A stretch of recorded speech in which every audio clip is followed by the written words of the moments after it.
নমস্কার বন্ধুরা, আপনারা দেখছেন cooking house of Anima. Title ও থাম্বনেল দেখে তোমরা বুঝেই গেছো আজকে কি করব। হ্যাঁ, আজকে আমি রসগোল্লা করব। তার জন্য দেখো এখানে 1 লিটারের একটু বেশি দুধ নিয়েছি। দুধটাকে আমি জাল দিতে বসিয়ে দিয়েছি, দেখতেই পাচ্ছ। ভিডিওটি স্কিপ করো না, তাহলে বুঝতে পারবে না কিভাবে আমি রসগোল্লাটা বানাচ্ছি। দেখো দুধটা জাল পড়ে গেছে, দেখতেই পাচ্ছ।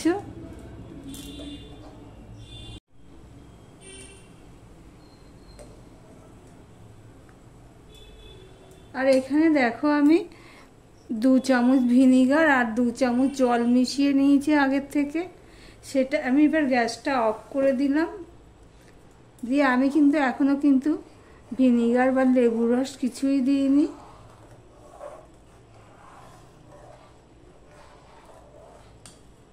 এবারে আমি অল্প অল্প করে ভিনিগার আর জল মিশ্রিত যে করে রেখেছি সেটা অল্প অল্প করে দেবো। আর এই দিক দিয়ে একদিক দিয়ে এইভাবে করতে থাকবো।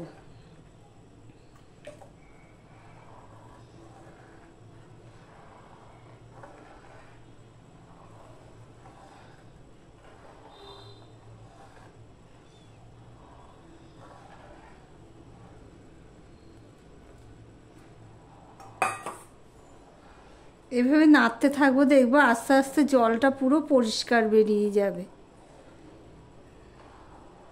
দেখতেই পাচ্ছ জলটা, দেখো পুরো পরিষ্কার হয়ে গেছে। ছানাটা কেটে গেছে পুরোটা, দেখতেই পাচ্ছ।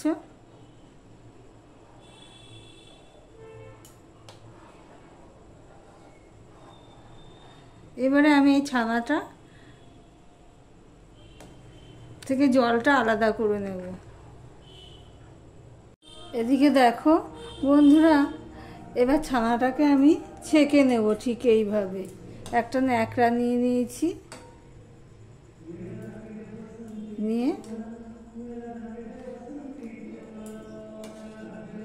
এইভাবে ছেঁকে নেব। এখানে মোটামুটি 1 লিটার দুধ ধরে রাখো। যেহেতু এটা ভিনিগার দিয়ে কেটেছি সেই জন্য এটাকে আমি ধুয়ে নেব। বেশি না, অল্প করে ধুয়ে নেব।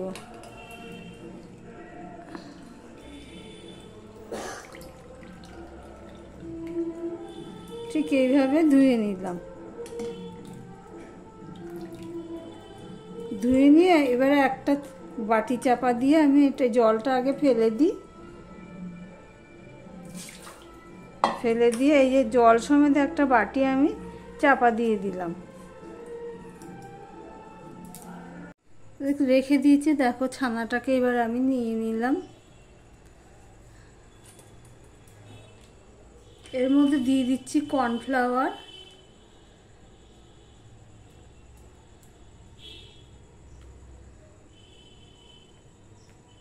আমি 2 চামচের মতন দিলাম কর্নফ্লাওয়ার। এই যে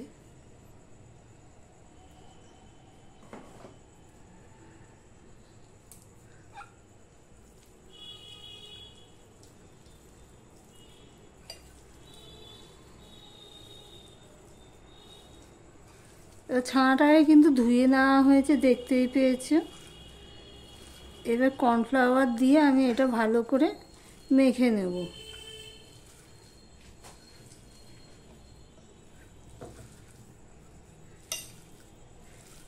এই পর্যন্ত যারা ভিডিওটি দেখছো লাইক দিয়ে কন্টিনিউ করো।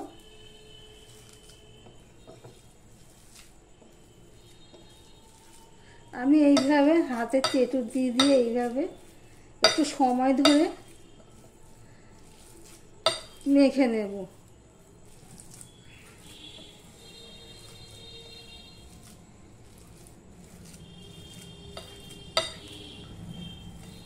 একটু ভালো করে মেখে নিতে হবে। দেখো বন্ধুরা, এই যে 1 চিমটা আমি বেকিং সোডা দিয়েছি। দিয়ে আবারও ভালো করে আমি মাখিয়ে নেব। গরুর দুধের ছানা কেটেছি তো, তার জন্য ছানার পরিমাণটা অনেকটাই কম।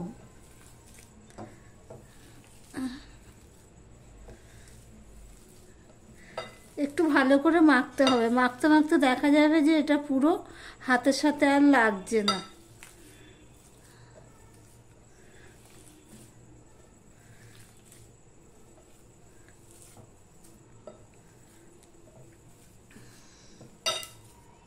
দেখো পুরোটা হয়ে গেছে, হাতের সাথে আর লাগছে না।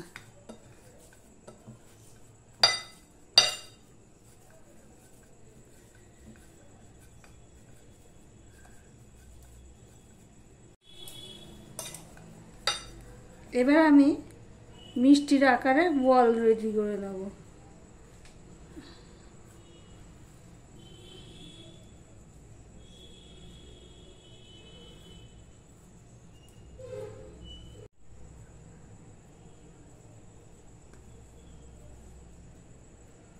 এবার এগুলোকে আমি গোল গোল করে নেব। ভালো করে গোল গোল করে নিতে হবে, একটুখানি প্রেসার দিয়ে, না হলে ফেটে যাবে। ঠিক এইভাবে গোল গোল করে নেব, দেখতেই পাচ্ছ। এদিকে দেখো আমি চিনি নিয়ে নিয়েছি, হাফ বাটির থেকেও কম চিনিটা দিয়ে দিলাম। আমি যতটুকু চিনি নিয়েছি তার 5 গুণ দিয়ে দেবো জল, কেননা চিনির শিরাটা না রসগোল্লায় পাতলা করতে হয়। 2 বার দিলাম, 3 বার দিলাম, 4 বার দিলাম,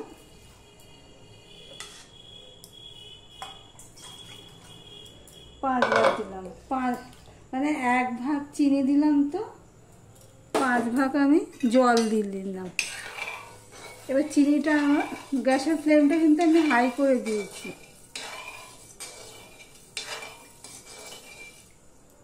চিনিটা গলতে থাক, আর এদিকে দেখো আমার রেডি করে নিয়েছি রসগোল্লাগুলো। এই পর্যন্ত যারা ভিডিওটি দেখছো লাইক দিতে ভুলে গেছো, চট করে একটা লাইক দিয়ে কন্টিনিউ করো।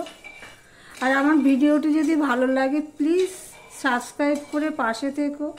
নতুন বন্ধুরা তোমরা দেখছো অথচ সাবস্ক্রাইব করছো না, তাদেরকে অনুরোধ করছি সাবস্ক্রাইবটা করে পাশে থাকার জন্য।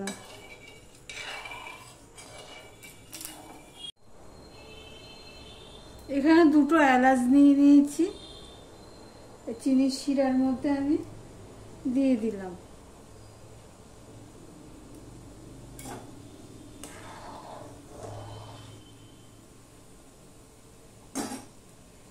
দেখো চিনির শিরাটা ফুটছে, এই অবস্থায় আমি এই রসগোল্লাগুলো যে তৈরি করে রেখেছি দিয়ে দেব। এটা সবসময় না হাই হিটে করতে হবে।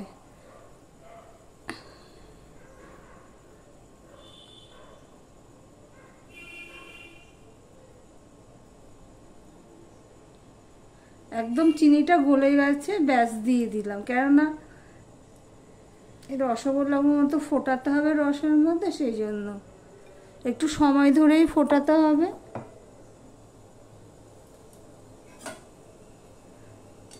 আর বেশি নাড়ানাড়ি না করে ঠিক এইভাবে আস্তে করে নাড়তে হবে। এবার আমি 10 মিনিট তো ফুটিয়ে নিই, তারপর তোমাদের সাথে দেখা হচ্ছে। দেখো বন্ধুরা আমি 10 মিনিট ফুটিয়ে নিয়েছি, আরও আমি 5 মিনিটের মতন ফুটিয়ে নেব। দেখো রসগোল্লাগুলো কত বড় বড় হয়ে গেছে, যেহেতু খাওয়ার সোডা দিয়েছি। আর ছানাটাকে কিন্তু ভালো করে মাখতে হবে, না হলে ফেটে যাবে। ওই জন্য ছানাটাকে ভালো করে আমি মেখে নিয়েছি, অফ ক্যামেরাতেও আমি ভালো করে মেখে নিয়েছি। আরও 5 মিনিট আমি ফুটিয়ে নেব।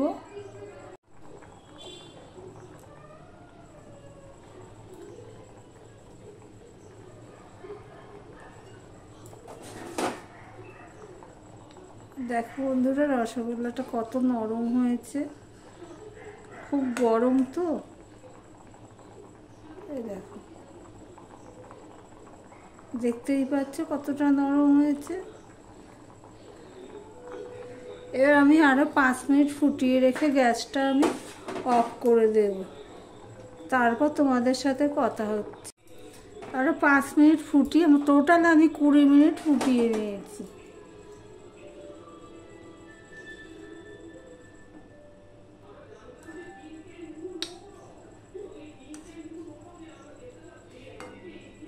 তাহলে আমার ভিডিওটি তোমাদের কাছে কেমন লাগলো কমেন্ট করে জানিও বন্ধুরা।